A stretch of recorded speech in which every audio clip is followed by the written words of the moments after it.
तर रत्नागिरी जिल्ह्यात आज मुसळधार पावसानं हजेरी लावली असून काजळी नदीला पूर आलाय।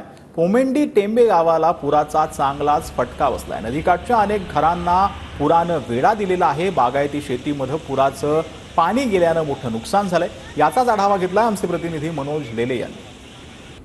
माझ्या मागे दिसणारं हे पाणी आहे काजळी नदीचं।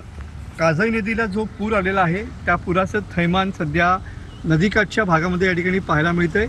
चांदेराईपासून ते अगदी सोमेश्वरपर्यंत प्रत्येक ठिकाणी या ठिकाणी या नदीचं पाणी जे आहे ते शेतामध्ये किंवा बागायतीमध्ये घुसलेलं पाहायला मिळतंय।